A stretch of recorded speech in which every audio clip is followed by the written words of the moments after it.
3 lettres, et pourtant le plus grand mystère qu'aucun être humain n'ait jamais vraiment percé. Tous les grands esprits de notre siècle, toute la connaissance accumulée depuis tant d'années, toute l'avancée technologique ne peut expliquer le pourquoi de la vie. La science en décortique le mécanisme, le processus. La science semble pouvoir expliquer, ou du moins entrevoir, le comment de la vie. Mais le monde scientifique ne semble pas pouvoir nous éclairer sur le pourquoi de la vie.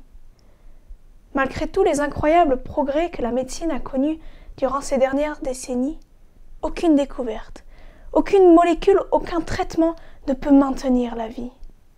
Bien sûr que le progrès a révolutionné le domaine de la santé et beaucoup de vies sont sauvées, préservées, épargnées grâce à cette connaissance. Mais toute la connaissance du monde ne peut créer la vie. Même en assemblant parfaitement tous les composants nécessaires au bon fonctionnement d'une cellule, cette cellule ne vit pas pour autant. La vie est cet impénétrable quelque chose de plus. Même dans la plus simple des cellules, la vie reste un mystère. L'homme, malgré toute son intelligence, n'a pas en lui le pouvoir de la vie. D'ailleurs, pas même de pouvoir sur sa propre vie. On ne peut pas décider de vivre, de rester en vie. Il semble que la vie n'appartient pas à l'être humain. Le souffle, la puissance de la vie n'est tout simplement pas entre nos mains. Et nous n'avons d'autre choix que de reconnaître que la vie vient d'une source extérieure à nous-mêmes. David, le berger poète, réalisait lui aussi que la puissance de la vie est en dehors de notre portée. Mais il semble, lui, avoir une idée de son origine, car chez toi, Dieu est la source de la vie. Pour lui, pas de doute, Dieu est le donneur de vie, le détenteur du souffle, du mystère de la vie. Mais si Dieu donne la vie, pourquoi alors arrive-t-il un moment où il la reprend ? Si c'est en effet Dieu qui a mis en nous le désir d'éternité, pourquoi alors brise-t-il ce rêve en stoppant notre existence si brutalement ? Mais peut-être devrions-nous commencer par nous demander qui donc, qu'est-ce donc qui reprend la vie, qui arrête notre existence ?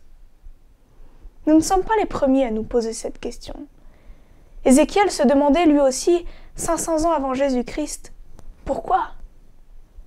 Dieu le regarde droit dans les yeux et lui demande en retour, « Pensez-vous que j'aime voir mourir les gens ?» Dieu est sans appel. Pour lui aussi la mort est détestable, repoussante, triste, terriblement triste. Et pour Dieu, les responsabilités sont clairement définies. Celui qui meurt est lui-même responsable de sa mort. Quoi ? Lui-même responsable de sa mort ? Ça ne vous dérange pas d'entendre cela ? Moi, pour être franche, ça me révolte un peu. Je n'ai jamais demandé à mourir. La plupart des gens qui meurent ne l'ont jamais cherché, encore moins mérité. Alors, comment Dieu peut-il se permettre de dire ça ? L'univers entier est régi par des lois fondamentales et immuables qui permettent son existence et son bon fonctionnement. La plus connue est certainement celle que l'on doit en partie à Newton, la loi de la gravitation.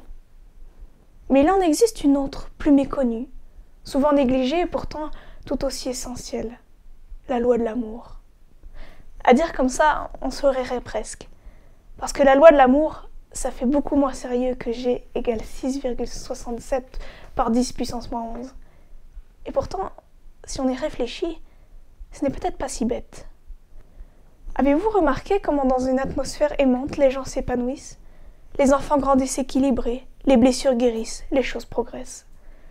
On peut même le voir dans la nature. Des quarks et électrons jusqu'aux révolutions des planètes, tout est en rotation. Dans l'univers, rien n'est statique. La lumière, la vie, naissent du mouvement. Dans le monde physique, tout comme dans le monde moral, tout marche en cycle. Tout est basé sur l'échange, sur l'ouverture vers l'autre. Aucune entité, aucun organisme ne peut vivre, ne peut survivre renfermé sur lui-même. Avez-vous remarqué comme les choses tournent mal quand les acteurs en jeu ne cherchent que leurs propres intérêts ? Une cellule qui stoppe ses échanges avec l'extérieur finit par mourir. La nature nous le prouve, le repli sur soi-même, l'égoïsme entraîne sa propre destruction, sa propre mort. N'est-ce pas là ce que Dieu voulait nous dire, responsable de notre propre mort? Se pourrait-il que, par nos propres choix, nous nous excluons nous-mêmes du cycle de la vie?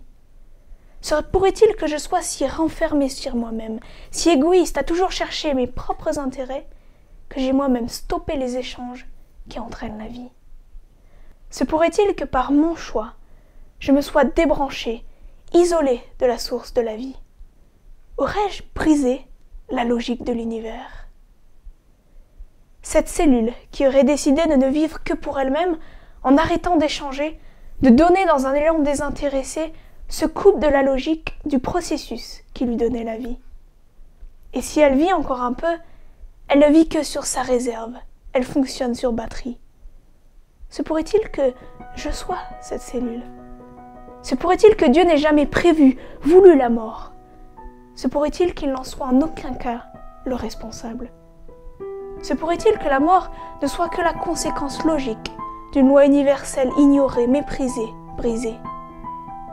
Mais alors, existe-t-il un moyen de reprendre les échanges, de participer à nouveau au cycle de la vie?